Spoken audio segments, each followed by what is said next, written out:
Certains disent que Mission Impossible est une copie américaine de James Bond. Oh ben, le fin observateur. On peut rien vous cacher.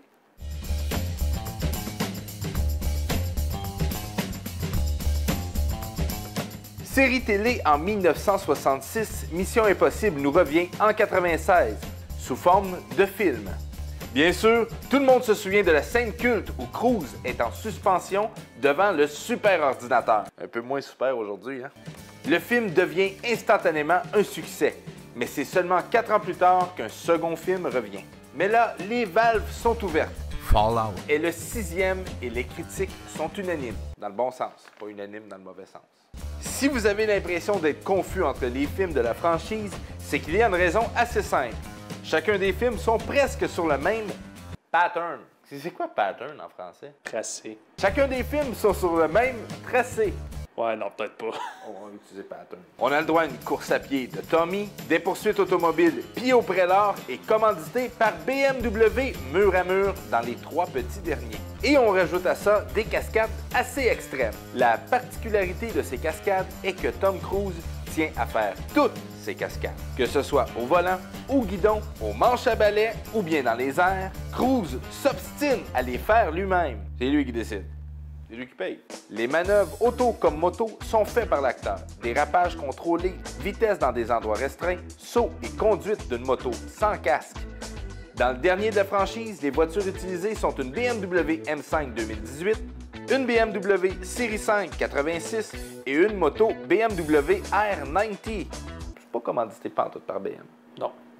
Alors voici un top 5 des cascades les plus folles que Tom a réalisées dans toute la franchise. Sa doublure qui fait les cascades, là, elle doit trouver le temps long. Numéro 1! Il a appris à piloter un hélicoptère pour faire lui-même la scène aérienne dans Fallout. Aucun green screen n'a été utilisé. L'équipe technique a dû inventer un système de rig pour placer les caméras sur l'hélicoptère de façon à mettre en évidence les prouesses de l'acteur. Tabarouette, je savais pas. Tu apprends à piloter pour faire tes cascades en hélicoptère. C'est fort en Numéro 2! Non, il n'a pas de vertige. La cascade où il s'accroche à l'avion est une des scènes où l'acteur lui-même avoue que, une fois l'avion décroché du tarmac, il s'est dit « c'est peut-être pas une bonne idée ». Numéro 3! Tom Cruise a une passion pour l'escalade. Il le démontre encore une fois en escaladant le Burj Khalifa. C'est le même qu'on dit ça, Burj Khalifa?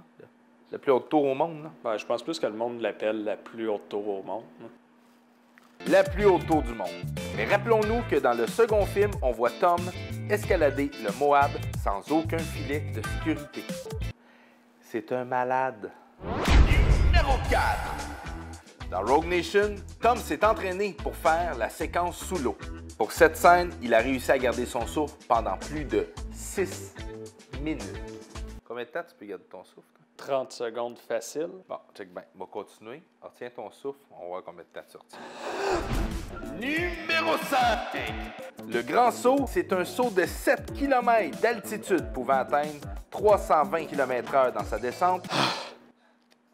T'as même pas toffé numéro 5. Pour ensuite ouvrir le parachute à la dernière minute. 1 an d'entraînement pour faire ce grand saut.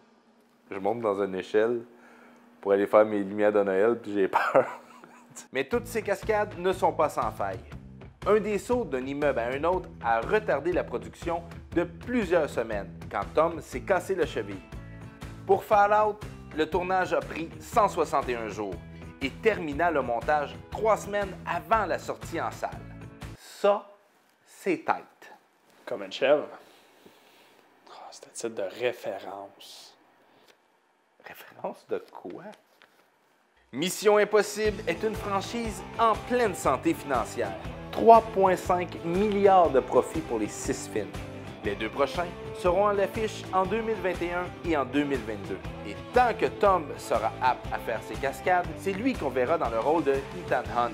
Producteur principal et acteur aguerri, qu'on aime ou qu'on n'aime pas, il est une personne avec un talent fou pour sa forme physique et sa versatilité dans différents domaines. Maintenant, la seule question qui reste, quelle cascade folle Cruise nous prépare pour la suite. Ça fait quand même du bien de voir que des films qui se tournent encore pas de green screen, ou peu de green screen, du vrai. C'est rare. C'est rare, c'est rare. Quel âge qu'il est rendu, lui? 50? Un peu. Plus jeune, là. Tom Cruise a 57 ans. Collier. 57 ans? Son dernier film va avoir 60 ans. Peut-être parce qu'il fait partie de la scientologie. Scientologie. Moi, je pense que c'est un clone. Tu sais, quand tu tapes scientologie, là, la première photo qui apparaît, c'est Tom Cruise en arrière d'un desk. C'est lui le porte-parole. Ça l'enlève la crédibilité au personnage. Un peu, oui. Un peu, oui. Bon, C'est ça qui est ça? c'est ça qui est ça. Cinéparc est une présentation de Hagerty, l'assureur pour les passionnés d'automobile.